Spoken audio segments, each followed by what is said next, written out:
Então, vamos então tocar no assunto da época das eleições, que os políticos começam a se aproximar. Agora tá me procurando, depois de 4 anos ele aparece e começa a tirar foto com criancinhas, pobres, com velhinhos, começa a pedir para adotar cachorrinho e tira foto com pessoas no Facebook que ele não sabe nem quem é, só para dizer que ele foi lá na periferia. Então, eu vou dizer para vocês que eu não vou fazer isso. Sabe por quê? Eu não vou fazer isso porque eu já faço isso há muitos anos. Antes de pensar em ser política, antes de saber o que eu queria ser na vida, eu já faço isso. Então eu fui buscar memórias lá da minha infância, bem infância mesmo, de 3, 4, 5, até a idade que eu morei na minha terra, que foi até os 13 anos. Então eu já faço isso há muitos anos. Então eu vou buscar para vocês memórias.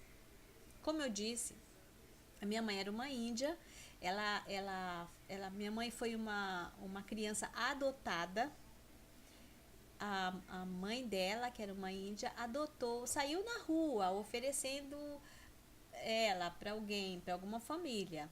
Só que a minha mãe teve muita sorte, mas muita sorte. Ela foi adotada por um casal de portugueses lá do Pará, que eles eram muito bem de vida. Eles não tinham filhos, então adotaram a minha mãe. E tratavam a minha mãe como uma princesinha. E o meu avô, esse português, ele tinha condições de vida.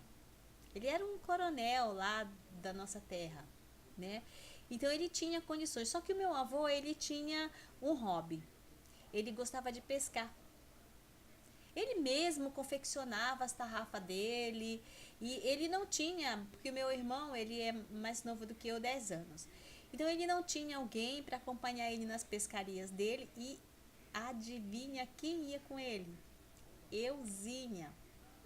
Ia com meu avô nas pescarias dele, à noite. Quem entende de pesca vai saber que eu tô falando a verdade. Porque você sabe o que é carbureto? Eu que manipulava o carbureto para o meu avô. E eu era muito criança, mas eu fazia essas coisas para ele. Quem pesca sabe que é carbureto. Então, eu ajudava meu avô nas pescarias dele.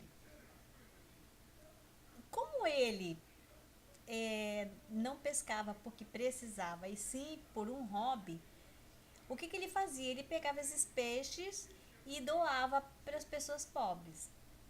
Só que quando ele não ia, adivinha o que eu fazia? Então lá na minha terra tem como é que é o nome daquilo? Quando a gente sai do lugar, muito tempo te esquece. É, umas coisas feitas de palha. Paneiro.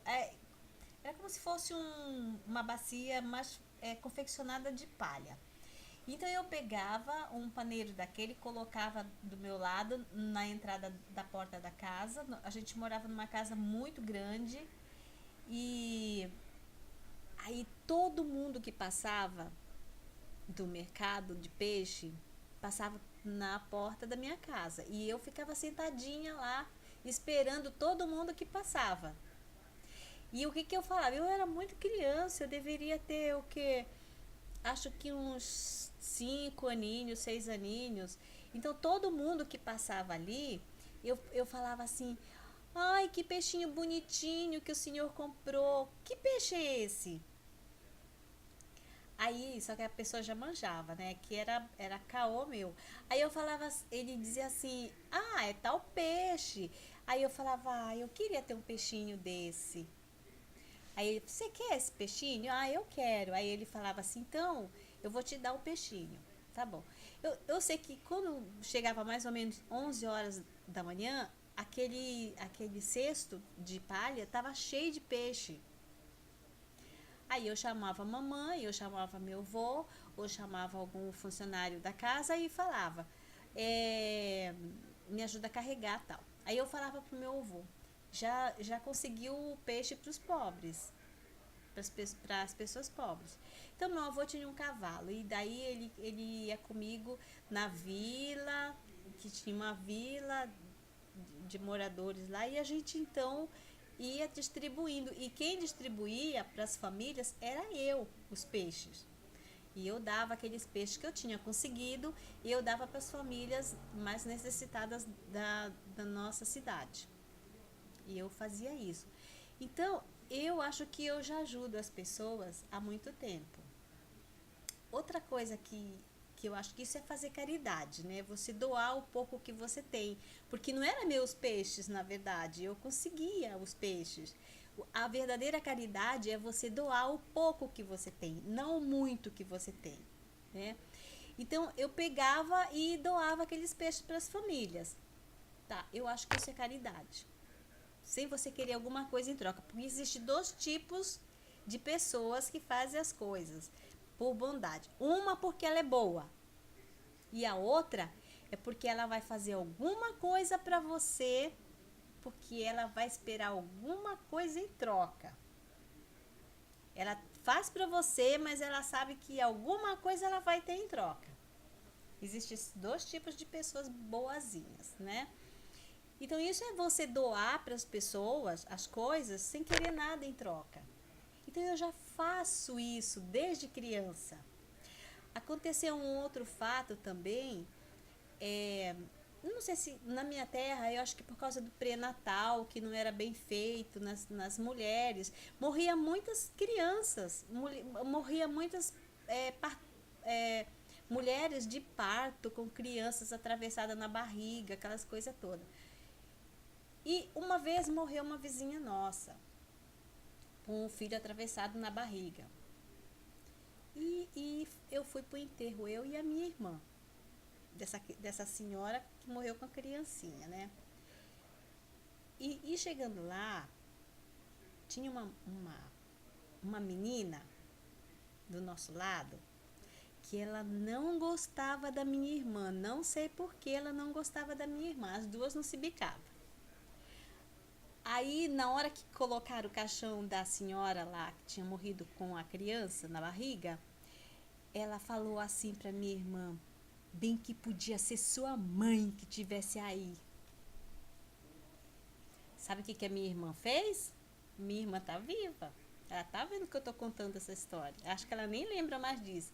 Sabe o que minha irmã fez? Jogou a menina em cima do caixão da mulher. E eu caí em cima, fui pra cima junto com a minha irmã para ajudar a minha irmã. Era pequenininha, mas eu fui pra cima.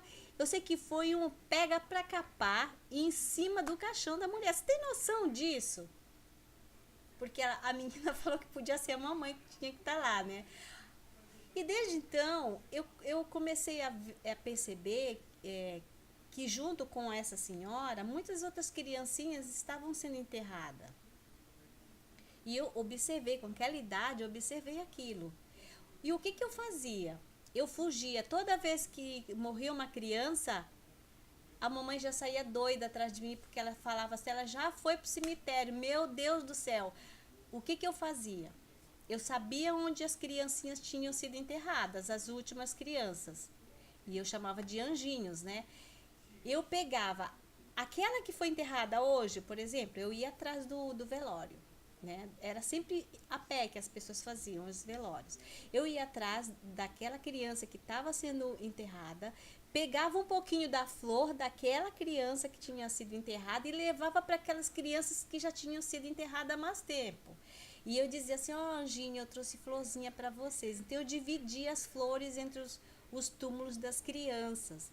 Isso é bondade, isso é caridade, isso é fazer as coisas sem querer nada em troca. Você está se doando para as pessoas. Não importa, você não precisa conhecer a pessoa para você se doar. Então eu distribuía flor nos túmulos das crianças até que a mamãe fez de tudo para eu largar aquilo, E eu acabei largando porque a mamãe pegou muito no meu pé, né? E tipo assim, não pode fazer isso, você é uma criança, não tem que ficar em cemitério dando florzinha para anjinho. Então foi um problema que a minha mãe teve que enfrentar. Mas eu gostava de fazer isso. Ah, outra vez também a gente viajava muito de navio, porque era uma forma de embarcação para a gente ir para Manaus, para a gente ir para Belém, onde minha irmã mais velha morava. E então a gente saía de Santarém e ia de navio ou para Manaus, ou para Belém, ou para Óbidos. A gente ia de navio. E a viagem geralmente era longa, 3 dias de navio. E, eu era. A minha mãe, ela me tratava como uma bonequinha de porcelana. Ela mandava fazer roupinhas bonitinhas pra mim. Eu tinha um cabelo todo cacheado, loirinho, então, olhinho verde. Então, chamava atenção mesmo. E a minha mãe, índia. Então, muitas pessoas perguntavam pra minha mãe se nós éramos filhos dela mesmo. Principalmente a minha irmã mais velha. Ela tinha um olho azul e cabelo bem loiro. Então, e a minha mãe, né, ela tinha a pele negra e o cabelo escorrido. Então, tipo assim, não tinha muito a ver com a gente, né? Mas era por causa do meu pai. E aí, o capitão do navio, ele gostava de mim. Ele gostava muito de mim. Então, as pessoas achavam que ele me carregava no colo. As pessoas achavam que eu era filha do comandante. Só que eu vi, então, assim, o comandante, ele fechava a água. Só podia tomar banho 6 horas próximo do jantar, né? Eram 3 dias de viagem de navio. Então, fechava toda a água. E eu via muitas crianças passando calor em alto mar, muito calor. Aquelas crianças choravam na terceira classe, porque a mamãe sempre viajou de primeira classe. E aí eu ia para a terceira classe brincar com as crianças. E aí o que que acontecia? Aquelas crianças choravam muito, chorava. E, e aí eu chegava no comandante e dizia para ele soltar a água para que as mães pudessem dar banho nos seus bebês, nas crianças que estavam chorando muito. Então, todas as vezes que a gente viajava, os adultos também gostavam quando eu estava na viagem, porque eu conseguia muita coisa para eles. Eu conseguia comida que sobrava no restaurante, eu conseguia que o comandante soltasse a água, principalmente para as crianças. Então, eu sempre fiz caridade, eu sempre ajudei as pessoas. Não é de hoje, faz tempo. Eu sempre cuidei. Outro caso também que eu fui buscar na minha memória passada é que eu tinha um padrinho, o meu padrinho de batismo, ele tinha uma farmácia. Ele era farmacêutico. E uma vez, o motorista de táxi, ele atropelou um porquinho.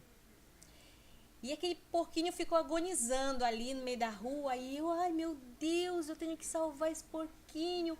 Aí eu peguei o porquinho e coloquei no colo e fui correndo para a farmácia do meu padrinho. Só que no meio do caminho eu cheguei com 2 problemas pro meu padrinho. Por quê? Eu cortei o meu pé com casca de coco e a casca de coco ela é pior que vidro. Ela vai fundo mesmo, sabe? Ela corta profundo. E eu quase fiquei com defeito no meu pé. Eu tenho até hoje essa cicatriz enorme no meu pé, porque eu correndo com um porquinho, eu eu cortei o meu pé com a casca de coco. Então meu padrinho teve que cuidar do porquinho, que infelizmente ele morreu, e teve que cuidar de mim. E desde aí eu cuido de animaizinhos. A mamãe tinha criação de patinhos, ela tinha galinheiros com pintinhos, e a gente tinha muito. E quem nasce ali no Pará, próximo do Amazonas, a gente convive muito com os animais. E eu sempre cuidei dos animais. Eu já fui mãe de 3 cachorros, de 2 cadelinhas, a Remi e a Pedrita, e eu fui mãe do Lipe, até o ano passado eu fui mãe do Lipe. Por 18 anos eu fui mãe do Lipe. Então eu sempre cuidei de animais. Eu saía com o Lipe, quando o Lipe ficou cego, eu comprei um carrinho para ele. Eu saía aqui na Praia Grande, eu saía distribuindo com ele ração para cachorro de rua. Eu levava água no calor, eu levava ração para os cachorrinhos de rua junto com ele. Eu dizia que era ele que estava fazendo a caridade. Então, eu não vou fazer isso agora, porque eu já faço isso, ó, há muito tempo. Entendeu? Então, vocês não vão ver eu fazer isso. Eu não vou fazer isso. Sabe por quê? Porque eu já faço isso há muitos anos, desde que eu me entendo por gente. Então, eu acho que um vereador, ele é funcionário do público, da sociedade. E a gente tem que chegar na Câmara e ver quais são as dificuldades existentes naquele momento e ir em busca de solução. Não chegar aqui e falar assim, eu vou cuidar de cachorrinho, eu vou cuidar de velhinha, eu vou cuidar de pobre, eu vou cuidar de não sei o quê. Isso é, ó, pra mim, é tudo papo furado. Porque na hora que você tem que fazer alguma coisa ali, você realmente tem que estar disponível para o problema existente na hora. Quais são os problemas que existem dentro da sociedade? O que a população está pedindo? Então, na minha opinião, também, o vereador, na minha opinião, isso é uma coisa bem pessoal minha, tá? Os da oposição pensam o contrário de mim. Mas acho que o vereador, ele tem que ser um soldado do prefeito. E tentar sanar as feridas da sociedade. Eu também não vou ser vereadora de tapar buraco de rua. Eu quero tapar um buraco muito mais profundo dentro da sociedade, que é um buraco que está na alma da pessoa. É um buraco que deixa ela triste. É um buraco que deixa ela desolada, porque ela fica esperando que alguém faça alguma coisa além dela, além do que ela está fazendo. Então, por isso que ela elege os vereadores, os prefeitos, os presidentes, porque ela quer que alguém ajude a sanar aquela doença da alma que ela está tendo. Então, é isso que eu quero sarar, a doença da alma da sociedade. Então, por isso eu não vou tirar foto com bichinhos, bom, enfim, tudo isso que eu já falei aqui. Eu não vou, porque eu já faço isso há muitos anos. Entendeu? Eu quero ser um soldado do nosso prefeito para melhorar a nossa cidade. E eu sou uma boa soldada. E eu posso ajudar, sim, a melhorar, principalmente na saúde, que é o meu carro-chefe. Tem muitas coisas que eu vou falar para vocês que eu pretendo fazer, mas isso daí é um outro vídeo onde eu vou explanar as minhas intenções, os meus projetos e daí sim a gente vai falar do que eu pretendo fazer caso eu seja eleita, tá? Mas o meu carro-chefe é a saúde. A saúde, nós precisamos realmente humanizar a saúde entre os profissionais da saúde, humanizar e realmente que as pessoas sejam respeitadas e sejam tratadas com muito amor, com muito carinho, da mesma forma que eu tratei o porquinho, da mesma forma que eu pegava os peixinhos para dar para as pessoas, da mesma forma que eu dava flor para os anjinhos e da mesma forma que eu dava água, que eu pedia para o comandante soltar água no navio para as crianças tomar banho. Então, é dessa forma que eu pretendo trabalhar como vereadora da minha cidade, que eu amo de paixão morar aqui. Obrigada pelo tempo de vocês.